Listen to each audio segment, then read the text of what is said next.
ಓಂ ಗುರುಭ್ಯೋ ನಮಃ.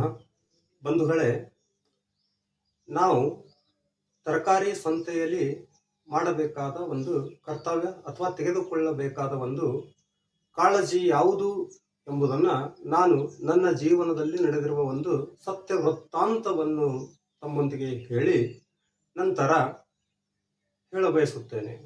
ಬಂಧುಗಳೇ, ನಾನೊಮ್ಮೆ ಸಿಟಿ ಮಾರ್ಕೆಟ್ನಲ್ಲಿ ತರಕಾರಿ ತರೋಕ್ಕೆ ಹೋಗಿದ್ದೆ.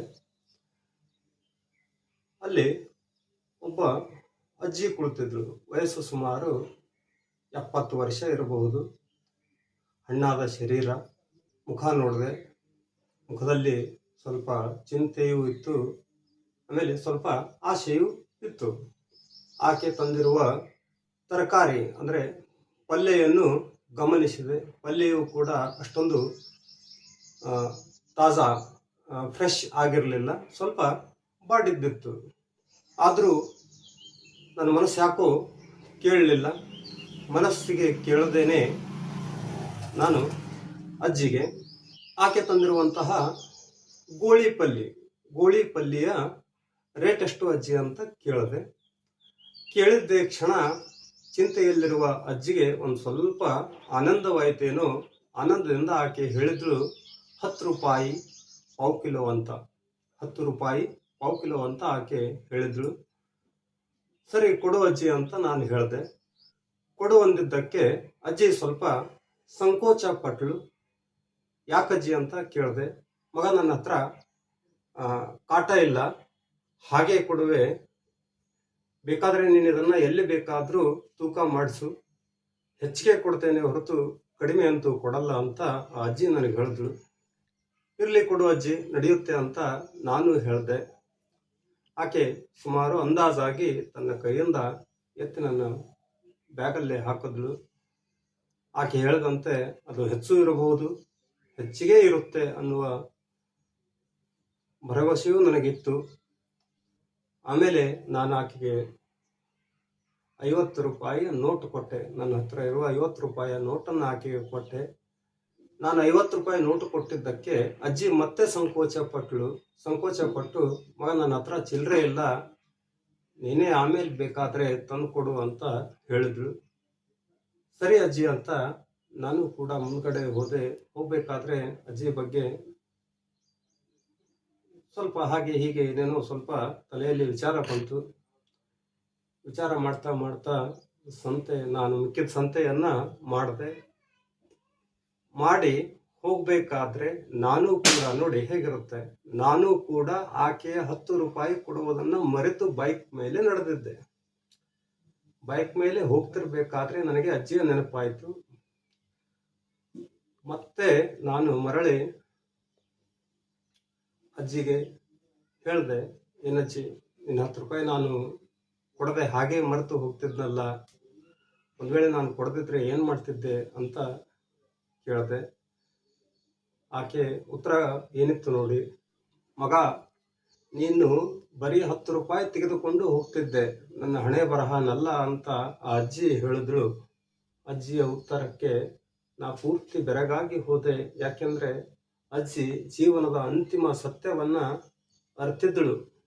ಬಂಧುಗಳೇ, ಈಗಾಗಲೇ ನಾ ಏನು ಹೇಳೋ ಹೊರಟಿದ್ದೀನಿ ಅನ್ನೋದು ನಿಮಗೆ ಲಕ್ಷ್ಯದಲ್ಲಿ ಬಂದಿದೆ ಅಂತ ನನಗನಿಸುತ್ತೆ. ಆದರೂ ಕೂಡ ನಾನು ನೇರವಾಗಿ ಒಮ್ಮೆ ಹೇಳ್ತಿದ್ದೀನಿ, ತಾವೇನಾದರೂ ತರಕಾರಿ ತರೋಕ್ಕೆ ಹೋಗಿದ್ರೆ ಅಥವಾ ಹೋದಾಗ ಅಲ್ಲಿ ಇಂಥವರು ಕೂಡ ಯಾವುದೋ ಕಾರಣಕ್ಕೆ ಯಾವುದೋ ಅನಿವಾರ್ಯ ಪರಿಸ್ಥಿತಿಗೆ ಒಂದಿಷ್ಟೇ ತರಕಾರಿ ಪರಿಸ್ಥಿತಿಯ ಬಿಕ್ಕಟ್ಟಿರುತ್ತೆ.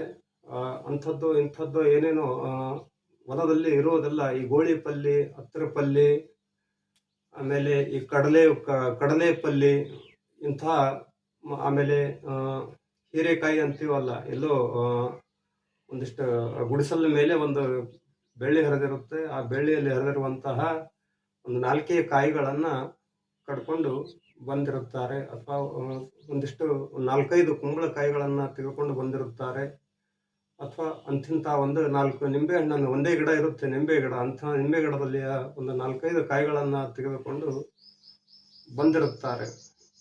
ಅವರು ತಂದಿರುವಂತಹ ಪಲ್ಯ ಅಥವಾ ತರಕಾರಿ ಅವರು ಪೂರ್ತಿ ಮಾರಿದರೂ ಕೂಡ ಅವರಿಗೆ ಅದರಿಂದ ಒಂದು 50ರಿಂದ 60 ರೂಪಾಯಿ, ಹಬ್ಬಬ್ಬ ಅಂದ್ರೆ ಒಂದು 100 ರೂಪಾಯಿ ತರಬಹುದು, ಅಷ್ಟೇ ತಂದಿರ್ತಾರೆ ಅವರು. ಬಂಧುಗಳೇ, ಅದರ ಹಿಂದೆ ಏನೋ ಒಂದು ಬಿಕ್ಕಟ್ಟಿನ ಪರಿಸ್ಥಿತಿ ಅಥವಾ ಅಂಥದ್ದೇನೋ ಕಷ್ಟ ಅದರ ಹಿಂದೆ ಇರುತ್ತೆ. ಇದನ್ನ ತಾವು ಕೂಡ ಗಮನಿಸ್ತೀರಾ, ಸಹಜವಾಗಿ ಗುರುತಿಸಬಹುದು. ಅವ್ರ ಹತ್ರ ಒಂದು ತೂಕ ಮಾಡೋಕೆ ತಕ್ಕಡಿಯೂ ಇರುವುದಿಲ್ಲ, ಅಥವಾ ಸಾಕಷ್ಟು ಪ್ರಮಾಣದಲ್ಲಿ ತರಕಾರಿಯೂ ಕೂಡ ಇರುವುದಿಲ್ಲ. ಇದ್ದ ತರಕಾರಿಯೂ ಕೂಡ ಫ್ರೆಶ್ ಆಗಿರುತ್ತೆ ಅಂತಾನು ಕೂಡ ಹೇಳೋಕ್ಕಾಗಲ್ಲ. ಬಟ್ ನಾವು ಅದೇ ತಾಜಾ ಇರಬೇಕು, ಫ್ರೆಶ್ ಇರಬೇಕು, ಹಾಗಿರಬೇಕು, ಹೀಗಿರಬೇಕು ಅಂತ ಏನೂ ವಿಚಾರಿಸದೆ ಅಂಥವರ ಹತ್ತಿರದ ತರಕಾರಿಯನ್ನ ನಾವು ಕೊಂಡ್ಕೊಳ್ಬೇಕು. ಅದೇ ನಮ್ಮ ಧರ್ಮ. ಯಾಕೆಂದ್ರೆ ಪಶು ಪಕ್ಷಿಗಳು ಕೂಡ ತಮ್ಮವರ ಉಪಜೀವನದ ಚಿಂತೆ ಮಾಡ್ತವೆ. ಹಾಗಿದ್ದಾಗ ನಾವಂತೂ ಎಲ್ಲ ತಿಳಿಯುವ ಮನುಷ್ಯರು. ಅಂತಹ ಕಷ್ಟದಲ್ಲಿರುವವರ ಉಪಜೀವನಕ್ಕೆ ಅಥವಾ ಅಂಥವರ ಕಷ್ಟ ನೀಗಿಸಲು ಒಂದಿಷ್ಟು ದುಡ್ಡನ್ನ ಯಾಕೆ ಖರ್ಚು ಮಾಡಬಾರದು ಎಂಬುದು ನನ್ನ ಮಾತು. ಬಂಧುಗಳೇ, ನಾನು ಹೆಚ್ಚಿಗೆ ಹೇಳೋಕೆ ಹೋಗೋದಿಲ್ಲ. ನಮಗೆಲ್ಲ ಈಗಾಗಲೇ ತಿಳಿದಿರುತ್ತೆ. ನಾವು ತೆಗೆದುಕೊಳ್ಳಬೇಕಾದ ಕಾಳಜಿ ಅಥವಾ ನಾವು ಮಾರ್ಕೆಟ್ನಲ್ಲಿ ಮಾಡಬೇಕಾದ ಕರ್ತವ್ಯ ಏನು ಅಂದರೆ, ಇಂಥವರಾರು ತರಕಾರಿಯನ್ನು ಮಾರೋಕೆ ಬಂದಿದ್ರೆ, ನಿಮಗೆ ತರಕಾರಿ ಹತ್ತದೇ ಇರಲಿ, ಫ್ರೆಶ್ ಇದೆಯೋ, ಹಾಗಿದೆಯೋ, ಹೀಗಿದೆಯೋ ಏನೂ ವಿಚಾರಿಸದೆ 10-20 ರೂಪಾಯಿ ಖರ್ಚು ಮಾಡಿ ಆ ತರಕಾರಿಯನ್ನು ತೆಗೆದುಕೊಳ್ಳಬೇಕು ಎಂದು ನಾನು ಕೇಳಿಕೊಳ್ಳುತ್ತೇನೆ. ಧನ್ಯವಾದಗಳು.